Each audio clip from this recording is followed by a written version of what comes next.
अस्सलाम वालेकुम, welcome back to my channel. आज जो मैं आपके साथ कुर्ता शेयर करने जा रही हूँ, बहुत सारी चीज़ें हैं जो कि इसमें आप सीख सकते हैं। एक तो ये पट्टी वाला नेक है और उसके ऊपर कॉलर लगी हुई है प्रॉपर।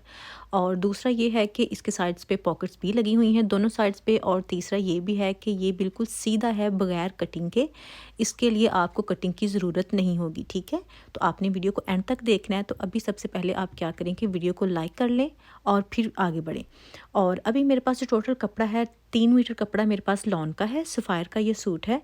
और इसका मैंने क्या करना है कि सबसे पहले बॉर्डर उतार लेना है। मैं बॉर्डर हर सूट पे नहीं लगाती, क्योंकि हर सूट पे बॉर्डर लगाने का मकसद यही होता है कि वो सारी सेम ही लुक आती है। तो मैं जस्ट इसकी पट्टी पे बॉर्डर लगाऊंगी और मैंने कहीं भी बॉर्डर नहीं लगाना, ठीक है। आप चाहें तो दामन पे जहाँ भी आपका दिल करे आप लगा सकते हैं, क्योंकि मुझे कमेंट्स आते हैं कि आप बॉर्डर क्यों वेस्ट कर देती हैं। तो हर एक की अपनी चॉइस होती है, आप जहाँ मर्ज़ी लगाएं। मुझे बॉर्डर हर सूट पे अच्छा नहीं लगता, ठीक है। और अभी मैंने फ्रंट और बैक का ये कपड़ा जो है ना वो उतार लिया है। आपको लेंथ और विड्थ इसकी बता देती हूँ। ये स्मॉल साइज़ वालों को थोड़ा सा खुला होगा और मीडियम साइज़ वालों को बिल्कुल फिट होगा। तो आप देख लें कि आपका क्या साइज़ है। कपड़ा मैंने फ़ोल्ड करके रखा हुआ है और फ़ोल्ड करने के बाद इसकी जो विड्थ है वो 11 इंचज़ है और जो इसकी लेंथ है वो है 36.5 इंचज़। ये वाला जो स्टाइल होता है ना कुर्ते का, ये लंबा अच्छा नहीं लगता। आप इससे भी छोटा कर सकते हैं, लेकिन ज़्यादा लंबा जो है ना ये स्टाइल नहीं होना चाहिए, ठीक है। ये आप बात ध्यान में रखिएगा। अभी आपने क्या करना है कि सबसे पहले नेक की विड्थ का निशान लगा लेना है, जो कि 3 इंचज़ है। मैं अभी नेक की कटिंग नहीं कर रही, लेकिन 3 इंचज़ पे निशान लगाया है, ताकि 3 इंचज़ छोड़ के बाकी हम शोल्डर की जो ड्रॉप शेप होती है ना तकरीबन आधे पौने इंच की, वो दे सकें, जो कि इस तरह से मैंने दी है। और अभी यहाँ से कटिंग कर लेनी है। यही इसके शोल्डर की कटिंग है। इसके अलावा कोई आर्म होल की, कोई शोल्डर की कटिंग आपने नहीं करनी, ठीक है। इसके आगे ही स्लीव्स लगा देने हैं बगैर कटिंग किए। बहुत आसान तरीका है, ज़रा भी मुश्किल नहीं है। कोई भी बंदा आसानी से ये वाला जो सूट है ना वो बना सकता है, इतना आसान है।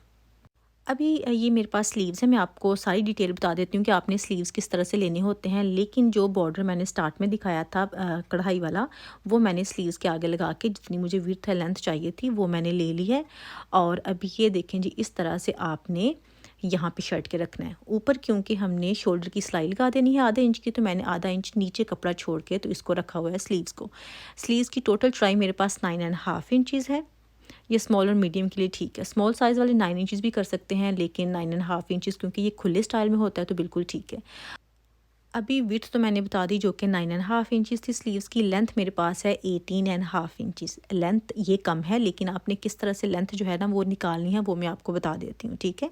सबसे पहले आपने शोल्डर का ये निशान जस्ट लगाना है स्लीव्स की लेंथ लेने के लिए। अदरवाइज़ ये ज़रूरी नहीं है कि आपने निशान लगाना है, ठीक है।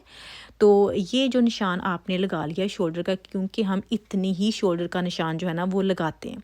तो जिस तरह से शोल्डर का निशान लगाने के बाद फिर हम स्लीव्स की फुल लेंथ लेते हैं, तो आपने ये देखें इस तरह से मेजर कर लेना है कि आपको टोटल लेंथ चाहिए कितनी, जो हमने 7.5 इंचज़ का निशान लगाया था। तो मुझे रेडी चाहिए 22 इंचज़। तो बाकी जो इसमें 18.5 इंचज़ मैंने स्लीव्स ले लिए हैं, और जो बाकी 22 इंचज़ को पूरा करने के लिए है ना, वो ये शर्ट की चौड़ाई में ही आ जाता है। यानी कि ये ड्रॉप शोल्डर में बनेंगे। आपका जो कुर्ती है ना वो ड्रॉप शोल्डर में बनेगी, बिल्कुल आपके कंधे तक इसका शोल्डर नहीं आएगा, ठीक है। तो इस तरह से आपने स्लीव्स जो है ना वो निकालने हैं। यहाँ पे स्लीव्स लग जाएंगे। उसके नीचे मैंने यहाँ पे पॉकेट्स भी लगानी है। मैं आपको बता देती हूँ कि मैंने कितनी लेंथ पे लगाई है नीचे करके, और आप कहाँ तक लगा सकते हैं वो आपकी चॉइस है, ठीक है। तो यहाँ पे मैंने 7 इंचज़ का निशान लगाया है। आधा इंच स्लीव्स वाला हिस्सा मैंने छोड़ा है। आप ये निशान जो है ना वो 5 से 7 तक लगा सकते हैं, अगर आपने थोड़े से ऊपर रखनी है पॉकेट, ठीक है। तो मैंने थोड़ी सी नीचे रखनी होती है, इसलिए मैंने 7 इंचज़ का निशान लगाया है। और जो पॉकेट की ओपनिंग है ना वो मैंने 5 इंचज़ ली है, ये देखें यहाँ पे। और उसके नीचे क्योंकि हमने थोड़ा सा और सिलाई का मार्जिन छोड़ना होता है, 2 इंचज़ पे मैंने एक्स्ट्रा सिलाई का निशान जो है ना वो लगा दिया है, जो कि हिप का निशान होगा एक तरह से। ये थोड़ी सी लोअर होती है, बिल्कुल आप जिस तरह से नॉर्मल शर्ट जो है ना वो बिल्कुल हिप की ऊपर तक आ रही होती है, लेकिन थोड़ी सी ये वाली जो है ना नीचे जा रही होती है। तो उस हिसाब से आप देख सकते हैं। अभी इसकी शर्ट की जो कटिंग है ना वो कंप्लीट हो चुकी है। बस इतनी ही कटिंग थे, बाकी निशान वगैरह जो है ना वो मैंने लगा लिए। अभी 3 इंचज़ का निशान जो कि स्टार्ट में लगाया था नेक की विड्थ के लिए, एक बार फिर से मैं लगा रही हूँ थोड़ा सा डार्क करके, और क्योंकि अभी हमने इसकी कटिंग करनी है इस वजह से। और जो नेक की डेप्थ है ना वो भी 3 इंचज़ है। अगर आप लार्ज साइज़ में हैं तो फिर आप विड्थ भी 3.5 कर लें और डेप्थ भी 3.5 इंचज़ कर सकते हैं, ठीक है। इस तरह से आपने राउंड शेप देनी है। और उसके बाद आपने स्लिट देना है 10 इंचज़ का। स्लिट इस वजह से देना है क्योंकि यहाँ पे हमने पट्टी लगानी है और पट्टी के ऊपर फिर इसके कॉलर लगेगी। तो ये प्रॉपर कॉलर है, बैन कॉलर नहीं है, ठीक है। यहाँ से राउंड नेक की शेप मैंने जो दी थी वहीं से मैंने इसको काट लिया है और इसका जो सेंटर है ना वहाँ से इसको जस्ट आपने काट देना है 10 इंचज़ तक। मैंने कपड़ा यहाँ से नहीं निकाला, जस्ट सेंटर से कट लगाना है। और सेंटर से कट लगाने के बाद फिर आपने क्या करना है कि इसके दोनों साइड्स पे ना मैं आपको कट लगा के दिखाती हूँ, आपने कट लगाने हैं यहाँ पे तिरछे, ठीक है, लेफ़्ट साइड पे भी और राइट साइड पे भी इस तरह से। तो सबसे पहला आपने ये काम करना है और उसके बाद इसकी पट्टी तैयार करनी है नेक पे लगाने के लिए। जो स्लिट हमने लिया है ना उसको कवर करने के लिए पट्टी जो है ना वो निकालनी है। किस तरह से निकालनी है, सबसे पहले एक बार फिर से हम मेजर कर लें कि आपने 10 इंचज़ ही काटा था, 10 है 11 है जो भी है उसको डबल करना है और डबल में आपने तकरीबन 2 इंचज़ तक जो है ना मार्जिन के लिए एक्स्ट्रा पट्टी ले लेनी है, ठीक है। ये बुकरम का पीस जिसकी चौड़ाई मेरे पास 1 इंच थी और लंबाई मार्जिन दे के 22 इंचज़ हो गई है, ये देखें इस तरह से। तो इसको अभी कपड़े के ऊपर पेस्ट करना है। ये बॉर्डर ही यहाँ पे मैं यूज़ करूँगी। तो ये वाला जो बॉर्डर का हिस्सा है ना ये ज़्यादा प्यारा लग रहा है तो इसी को मैं यूज़ कर लूँगी। यहाँ पे इस तरह से पेस्ट करना है और फिर मैं आपको दिखाती हूँ कि किस तरह से लगानी है। ये देखें जी, पट्टी इस तरह से मैंने तैयार कर ली है आयरन करके। अभी मैं आपको ये लगा के भी दिखाती हूँ। आपने वीडियो सारी देखनी है, ठीक है, ताकि आपको सही से समझ आ सके कि क्या क्या मैंने कहाँ कहाँ पे किया, ठीक है। तो चलिए अभी लगाते हैं पट्टी। शर्ट की जो सीधी साइड जो है ना वो ऊपर की तरफ है और उल्टी साइड जो है ना वो नीचे की तरफ है। आप किसी भी साइड से पट्टी लगाना जो है ना वो शुरू कर सकते हैं, चाहे लेफ़्ट साइड से स्टार्ट कर लें चाहे राइट साइड से स्टार्ट कर लें, वो आपकी चॉइस है कि आपने किस तरह से लगानी है और किस तरह से आपको आसान लगती है। वैसे हर एक का अपना हाथ भी होता है, लेकिन ये इस तरह से, ये देखें मैंने पट्टी जो है ना वो नीचे की तरफ रखी है और जो शर्ट है ना वो ऊपर है और इस तरह से जितना मार्जिन आपने छोड़ा होगा ना कपड़े का उतनी ही आपने सिलाई लगानी है, ठीक है। जो कि पट्टी की बात कर रही हूँ, वहाँ पे आपने कितना कपड़ा एक्स्ट्रा छोड़ा है, ठीक है। तो ये तकरीबन आधा इंच से कम कपड़ा ही मैं सिलाई में दे रही हूँ। ये सेंटर पे जो हमने 2 स्लिट के तिरछे कट लगाए थे ना उसको भी आपने सीधा ही रखना है। आपने पट्टी को इधर उधर नहीं मोड़ना, पट्टी बिल्कुल सीधी होनी चाहिए, ठीक है।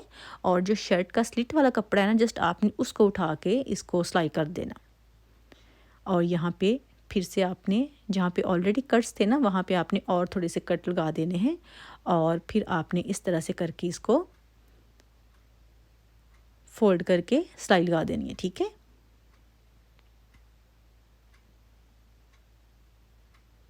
ये देखें जी, ये पट्टी के बिल्कुल किनारे के ऊपर मैं सिलाई लगा रही हूँ। तो बहुत ही आसान तरीके के साथ आपकी ये जो पट्टी है ना वो रेडी हो जाएगी और उसके बाद हम इसकी कॉलर की तरफ जाएंगे कि कॉलर किस तरह से बनानी है। अभी ये पट्टी तो लग चुकी है लेकिन इसको फ़ोल्ड किस तरह से करना है सेंटर से, तो वो भी मैं आपको करके दिखा देती हूँ। बहुत आसान है और मैंने 2-3 बार वैसे भी आपके साथ शेयर किया हुआ है कि आपने अगर इस तरह से पट्टी लगानी तो उसको फ़ोल्ड किस तरह से करना है, अगर आपने मेरी पहले वीडियो देखी हुई हो तो। तो अभी सबसे पहले आपने क्या करना है कि इसको देख लें कौन सी साइड आपने नीचे करनी है और कौन सी साइड ऊपर करनी है, वो आपकी अपनी चॉइस है। मैं ये नहीं कहूँगी कि आपने राइट साइड ऊपर करनी है या लेफ़्ट साइड ऊपर करनी है। तो पहले मैं यहाँ पे पिन लगा लूँगी ताकि ये मूव नहीं हो और फिर आपने इसको नीचे से फ़ोल्ड करना है, शेप देनी है इसको। जिस तरह से वो पॉइंटी शेप होती है ना पट्टी की, वो वाली शेप देनी है। एक तो बिल्कुल स्क्वायर होती है, अगर आप यहाँ से बिल्कुल स्क्वायर सीधी शेप देंगे ना तो वो इस तरीके से हार्ड होती है। सबसे आसान इसी तरीके में शेप जो है ना वो ये नोक वाली शेप है, ठीक है।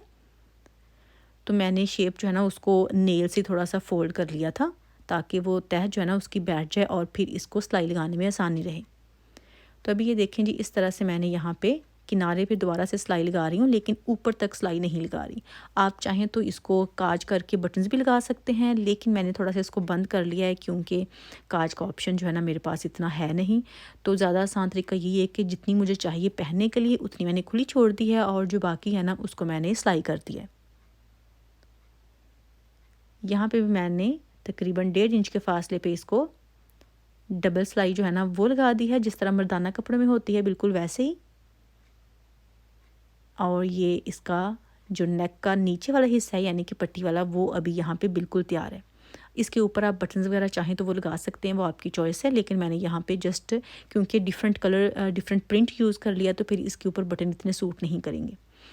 तो ये देखें जी, इस तरह से अभी ये रेडी है। अभी क्या करना है कि आपने शर्ट की बैक लेनी है। ये पीछे से भी आप देख लेंगे किस तरह से, मुश्किल नहीं ज़रा भी हुई। थोड़ा सा आपने ध्यान रखना है कि आपने इसको फ़ोल्ड किस तरह से करना है। एक आध ट्राई में आपको समझ आ जाएगी। अभी इसके ऊपर बैक साइड जो है ना शर्ट की वो रखनी है और इसके शोल्डर की सिलाई लगा देनी है। शोल्डर की सिलाई लगाने के बाद आप ये देखें इस तरह से इसको फ़ोल्ड करना है। सीधी को कर लें, उल्टी को कर लें, वो आपकी चॉइस है। जस्ट आपने ये नेक मेजर करना है, यानी कि कितनी आपको कॉलर चाहिए, आपने वो वाला हिस्सा जो है ना वो मेजर करना है। तो फ़ोल्ड करके थोड़ी सी आसानी हो जाती है, अदरवाइज़ फिर आपको सारा राउंड नेक जो है ना वो मेजर करना पड़ता है और यहाँ पे आपको आधा मेजर करना पड़ता है और फिर आप उसको डबल कर सकते हैं। तो ये देखें इस तरह से मैंने मेजरिंग टेप को यहाँ पे रखा है। इसके गिर्द जो है ना वो आपने घुमा लेना है और ये आपकी टोटल जो है ना वो बैन का हाफ हिस्सा आ जाएगा यहाँ पे। और जब आप इसको डबल करेंगे तो आपकी फुल बैन या कॉलर जितनी भी है वो आपकी आ जाएगी। तो मेरे पास ये 18 इंचज़ आया है और ये मीडियम साइज़ का है, ठीक है। स्मॉल साइज़ का मुझे लगता है इससे कम आएगा। अगर आपने 3 इंचज़ ही रखा है तो फिर सेम इतना ही आएगा। और ये मेरे पास बुकरम का पीस है जिसकी चौड़ाई है 4 इंचज़ और जो लंबाई है, क्योंकि 9 इंचज़ हमारी फ़ोल्ड करने के बाद एक्चुअल शर्ट की बनती है और हमने 10 इंच रखी है, यानी कि 1 इंच का मार्जिन दिया है और ये बंद है, यानी कि इसको फ़ोल्ड करके रखा हुआ है। अगर खोलेंगे तो ये 20 इंचज़ का पीस जो है ना लेंथ में वो बनेगा। तो आपने 9 इंचज़ पे निशान लगाना है जो कि हमारी एक्चुअल कॉलर होगी, ठीक है। उसके बाद आपने क्या करना है कि ये ऊपर वाला जो हिस्सा है ना यहाँ पे आपने 1 इंच का निशान लगाना है और जो नीचे वाला है वहाँ पे आपने 1.25 इंच के ऊपर निशान लगाना है, ठीक है। और ऐसे ही जो इसकी बंद साइड है सेम इसी आपने साइज़ में ऑपोजिट पे भी निशान लगा देने हैं, ठीक है। अगर मैं सही से नहीं समझा रही तो आपने वीडियो को ध्यान से देख लेना है ताकि आपको समझने में आसानी रहे। और फिर इन दोनों निशानों को आपने इस तरह से मिला देना है, यानी कि सीधी लाइन जो है ना यहाँ पे वो ड्रॉ कर लेनी है आपने। ये कॉलर की कटिंग हो रही है और अभी ये जो नीचे वाला हिस्सा है ना ये 1.25 इंच वाला, यहाँ पे आपने कॉर्नर में गुलाई देनी है, ठीक है, इस तरह से।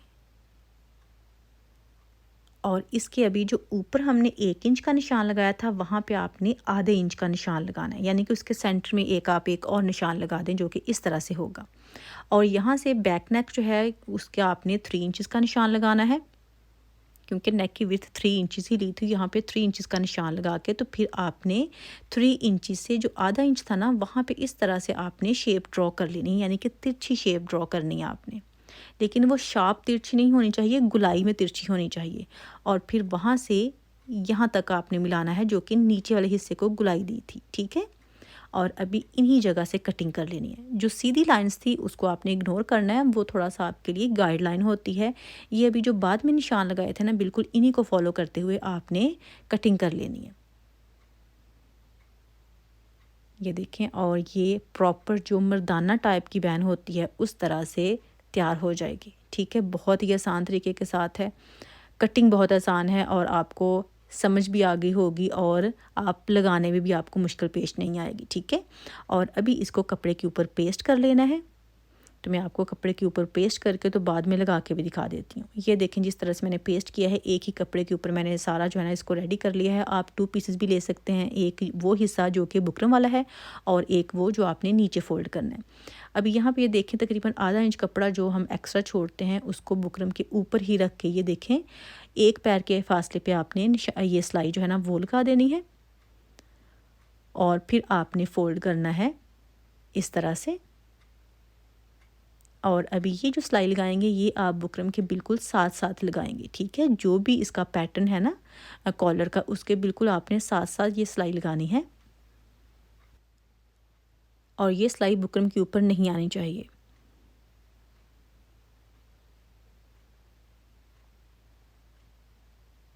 आप प्लीज़ वीडियो को लाइक करें, ज़्यादा से ज़्यादा शेयर करें और अगर आपको नहीं समझ आई तो आप मुझे कमेंट कर सकते हैं, मैं आपको एक्सप्लेन कर दूँगी।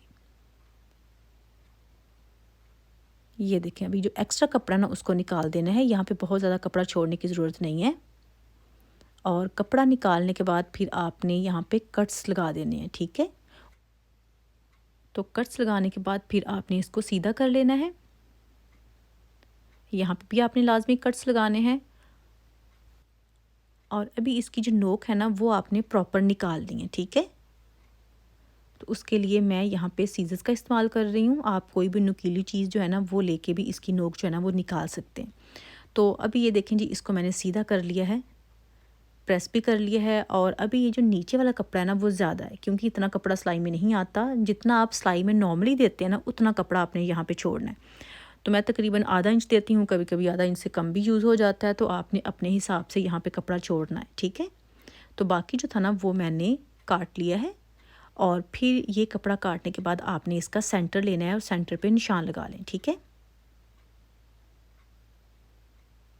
ये देखें, इस तरह से आपने इसका सेंटर लेना है और यहाँ पे कट लगा लेना है। ये कट बुकरम के ऊपर नहीं लगा, जो दूसरा कपड़ा है वहाँ पे लगा है। अभी शर्ट की जो बैक नेक वाला हिस्सा है ना उसको आपने थोड़ा सा यहाँ से ट्रिम करना है, ठीक है, बहुत ज़्यादा नहीं। आप चाहें तो ये वाला हिस्सा पहले भी ट्रिम कर सकते हैं और ट्रिम करने के बाद आप मेजर कर लें कॉलर को, लेकिन यहाँ पे मैंने इसलिए ट्रिम कर दिया है कि कोई इतना फ़र्क नहीं पड़ता, सेम उतना ही होता है, ठीक है। और इसके सेंटर में भी आपने कट लगा लेना है और फिर इन दोनों को, कॉलर को और जो शर्ट का ये इस तरह से सेंटर वाला कट है ना बैक का, इन दोनों को मिला के आपने सिलाई करना है, ठीक है। यानी कि आपने जब भी कॉलर स्टार्ट करनी है आपने एक साइड से शुरू करके दूसरी साइड पे ख़त्म नहीं करनी, आपने सेंटर से स्टार्ट करनी है, ठीक है। और फिर दोनों साइड्स पे आपने लेके जाना है। ये देखें जी, इस तरह आपने इन दोनों में से किसी को भी नहीं खींचना। अगर आप खींचेंगे तो फिर एक साइड बड़ी हो जाएगी और एक छोटी हो जाएगी, और अगर आप इनको लूज़ छोड़ देंगे तो फिर छोटा बड़ा नहीं पीस होगा और लगाने में आसानी होगी, ठीक है। ये देखें जी, इस तरह से अभी मैंने इसकी एक साइड जो है ना वो सिलाई कर दी है। अभी इसकी दूसरी साइड जो है ना वो भी बिल्कुल सेंटर से ही स्टार्ट करनी है, ये देखें। और फिर इसको एंड तक लेके जाना है, दूसरे एंड तक।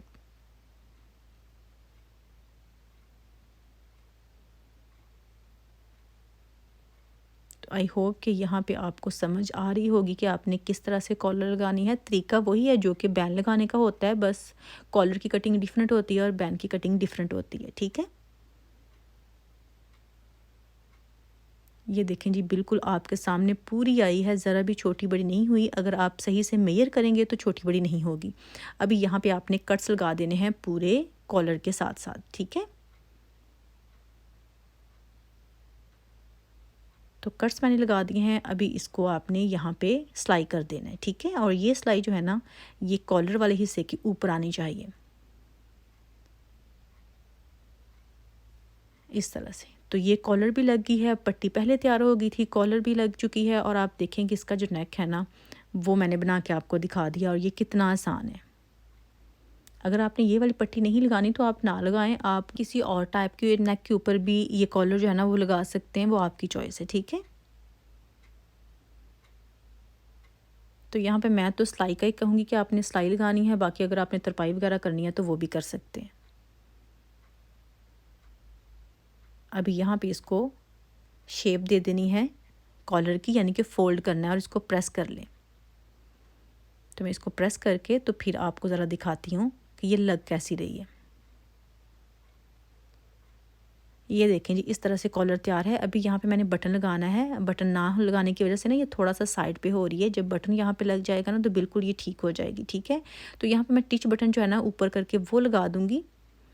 और उसके बाद अभी बारी आती है इसके स्लीव्स की, और स्लीव्स के बाद इसकी पॉकेट्स जो है ना वो मैं आपको लगा के दिखाऊंगी कि आपने किस तरह से पॉकेट्स की कटिंग करनी है और किस तरह से लगानी है। तो स्लीव्स क्योंकि ऑलरेडी मैंने स्टार्ट में ही रेडी करके रखे थे, बल्कि इसकी भी कौन सी कटिंग करनी है, बिल्कुल सीधे ही हैं, कोई भी यहाँ पे छोटी बड़ी नहीं है। यानी कि जितना ये स्लीव्स बैक से है उतना ही फ्रंट से है, ठीक है। इसके भी सेंटर में आपने कट लगा लेना है और शर्ट इस तरह से आपने खोलनी है। और ये जो शोल्डर की सिलाई है ना, जो बाजू पे हमने सेंटर में कट लगाया है ना, ये शोल्डर की सिलाई के बिल्कुल सामने होनी चाहिए, इस तरह से। और फिर आपने ये सिलाई लगा देनी है यहाँ पे, ठीक है। इसी तरह से दोनों बाजू जो है ना उनको आपने सिलाई कर देना है शर्ट के साथ, जो कि इस तरह से मैंने सिलाई कर दिए हैं बाजू। और यहाँ पे मैंने ज़रा जिगजैग भी कर दिया ताकि इसके धागे नहीं निकले। और अभी बारी आती है पॉकेट्स की, ठीक है, जो कि ये निशान ऑलरेडी लगे हुए हैं पॉकेट्स के लिए। तो आपने किस तरह से पॉकेट्स की कटिंग करनी है और किस तरह से लगानी है ये भी मैं आपको दिखाती हूँ, ठीक है। आप बस वीडियो थोड़ी सी जो रह गई है ना, इसको भी आपने एंड तक देखना है। अगर कहीं से नहीं समझ आती तो वीडियो को बार बार देखा करें ताकि आपको समझ आ सके कि आपने क्या मिस किया है और किस तरह से करना है। अभी ये देखेंगे, ये मेरे पास 4 पीसेस हैं जो कि पॉकेट्स के लिए हैं। दोनों साइड्स पे मैंने लगानी है पॉकेट्स। तो इसकी लेंथ और विड्थ मैं आपको बता देती हूँ कि मेरे पास कितनी है, ठीक है। नॉर्मल साइज़ इनका यही होता है, ये जो आप पीस लेंगे पॉकेट्स के लिए। विड्थ मेरे पास है 9.5 इंचज़ और लेंथ मेरे पास 12 इंचज़ है। आप विड्थ थोड़ी सी कम भी कर सकते हैं। तो अभी ये देखें, जहाँ पे पॉकेट वाली शेप है ना 5 इंचज़ की, वहाँ से ये मैं शेप देना स्टार्ट करूँगी। ये कोई मेजर करने वाली शेप नहीं है, जस्ट आपने जिस तरह से कान नहीं होता इंसानी कान, उस तरह से आपने थोड़ी सी इसको लटकने वाली शेप जो है ना वो दे देनी है और ये आपकी जो पॉकेट्स है ना वो तैयार हो जाएंगी। अभी यहाँ पे निशान लगा हुआ है ना, वहाँ से मैंने थोड़ा सा मार्जिन जो है ना वो छोड़ रही हूँ सिलाई के लिए, और बाकी जो एक्स्ट्रा कपड़ा है ना उसको मैंने निकाल दिया है कटिंग करके इस तरह से। ये देखें, ऐसे ये लग जाएंगी शर्ट के साथ और ये पॉकेट्स बन जाएंगी। 2 पीस एक साइड के लिए मैंने रख लिए हैं और 2 पीस एक साइड के लिए रख लिए हैं। और चलिए अभी आपको लगा के भी दिखा देती हूँ कि आपने किस तरह से पॉकेट्स जो है ना उनको अटैच करना है शर्ट के साथ। शर्ट मैंने उल्टी कर ली है, ठीक है। और अभी सबसे पहले जो मैं साइड अटैच करूँगी ना पॉकेट की, वो बैक वाली साइड पर मैंने अटैच करनी है, ठीक है। ये देखें इस तरह से शर्ट की, ये देखें कि मैं रख किस तरह से रही हूँ, यानी कि ये जो सिलाई लगाऊंगी ना पॉकेट की, ये उल्टी साइड की तरफ आनी चाहिए। ये सीधी साइड की तरफ सिलाई जो है ना वो नज़र नहीं आनी चाहिए। बिल्कुल एंड तक मैं सिलाई नहीं लगा रही, थोड़ा थोड़ा सा जो मार्जिन है ना वो मैंने यहाँ पे छोड़ा हुआ है, ठीक है। और अभी ये जो शर्ट की सीधी साइड है ना, यहाँ पे जो पॉकेट वाला हिस्सा है ना, इसके लिए ये पैचेस मिले थे, ठीक है। तो ये पैचेस सबसे पहले मैं लगाऊंगी। लेकिन अगर आपने ये पैचेस इस तरह से आपके पास नहीं है, आपने कुछ नहीं लगाना, तो आप ये वाला पार्ट जो है ना वो स्किप कर सकते हैं। तो सबसे पहले इसको मैं इस तरह से सिलाई कर लूँगी। अटैच कर लिया है मैंने इसको, और उसके बाद यहाँ पे जो पॉकेट का दूसरे वाला हिस्सा था ना वो यहाँ पे मैंने अटैच कर देना है, ठीक है। ये देखें, इस तरह से मैंने इसको नीचे रखा है और अभी इसको सिलाई कर देना है। टांके को आपने पक्का कर लेना है, ठीक है। और अभी क्या करना है कि आपने बाजू से पकड़ना है इसको और फिटिंग की सिलाई लगाना शुरू कर देनी है, ठीक है। ये देखें, यहाँ पे आप कपड़ा जो है ना वो मार्जिन में ज़्यादा नहीं छोड़ते। इस स्टाइल का जब आप कुर्ता या शर्ट सिलाई कर रहे हो तो ठीक है, उसमें मार्जिन कम छोड़ते हैं, यानी कि आधा इंच या पौना इंच मार्जिन जो है ना वो इनफ होता है। तो अभी यहाँ से ये देखें, मैंने टर्न किया है शर्ट की साइड की तरफ, यानी कि फिटिंग वाले एरिया की तरफ टर्न किया है। और यहाँ पे ये देखें पॉकेट्स जो है ना, जब वो आ जाएंगी तब भी आपने टर्न कर लेना है इस तरह से, और उसी शेप को फॉलो करते हुए आपने ये सिलाई जो है ना वो लगानी है। ये देखें, और फिर जो नीचे वाला हिस्सा है ना पॉकेट की साइड के, ये देखें यहाँ पे भी आपने तकरीबन 2 इंचज़ तक जो है ना उसको बंद कर देना है। और उसके नीचे फिर आपने इसको पलटा लगाना है, लेसेस लगानी है, फोल्ड करना है। लेकिन इस स्टाइल में आप पलटा ही लगा सकते हैं, तुरपाई वगैरह नहीं कर सकते, क्योंकि यहाँ पे मार्जिन नहीं होता साइड को फोल्ड करने का, तुरपाई करने का और या इस तरह से सिलाई करने का। जस्ट पलटे का या लेस का ऑप्शन होता है, ठीक है। तो ये अभी मैंने पलटा लगा लिया है, खैर क्योंकि वो मैंने सेम ही कपड़े में लगाया था तो इस वजह से वो मैंने वीडियो में नहीं शेयर किया। बाकी आप चेक करें कि इसकी फिनिशिंग कितनी ज़बरदस्त है। यहाँ पे मैंने टिच बटन लगा लिया था तो उससे कॉलर भी कितनी बैठ गई है, प्रॉपर शेप में आ गई है। तो अभी इधर उधर नहीं जा रही। आप इसके सेंटर में कुछ भी ऐड करना चाहें तो वो कर सकते हैं। ये पॉकेट्स भी देखें कि कितनी अच्छी लग रही हैं। ये जो पॉकेट का मेरा साइज़ है ना, मैंने जैसा कि पहले ही बताया था कि आप अपनी चॉइस से ऊपर कर सकते हैं इसको, लेकिन मुझे थोड़ा सा नीचे पसंद है तो इसलिए मैंने थोड़ा सा ना पॉकेट्स को नीचे लगाना होता है ऑलवेज़ ही, ठीक है। तो उसके नीचे आप देखें कि मैंने पलटा लगा लिया है और पलटा सिलाई के साथ ही लगाया है। वहाँ पे मैंने तुरपाई वगैरह जो है ना वो नहीं की, सेम कपड़ा मैंने यूज़ किया है। कंट्रास्ट में भी यूज़ हो सकता है लेकिन मैंने सेम ही किया है, ठीक है। तो ये बिल्कुल सीधा है, जितना इसका शोल्डर है उतना ही इसका दामन है, उतनी ही हिप है और उतनी ही चेस्ट है। ज़रा भी ऊंच नीच नहीं है, बिल्कुल सेम सेम सीधा ये बना है, ठीक है। और ये इसके स्लीव्स हैं, स्लीव्स भी बिल्कुल सीधे हैं। यहाँ पे भी मैंने कोई फिटिंग वगैरह जो है ना वो भी नहीं दी। तो आई होप कि आज की वीडियो आपको पसंद आई होगी। अगर वीडियो आपको थोड़ी सी भी अच्छी लगी है तो आपने वीडियो को लाइक करना नहीं भूलना, वीडियो को ज़्यादा से ज़्यादा शेयर करना है और मुझे कमेंट करके बताना है कि आज की वीडियो आपको कैसी लगी। इंशाल्लाह फिर मुलाकात होगी। अल्लाह हाफिज़।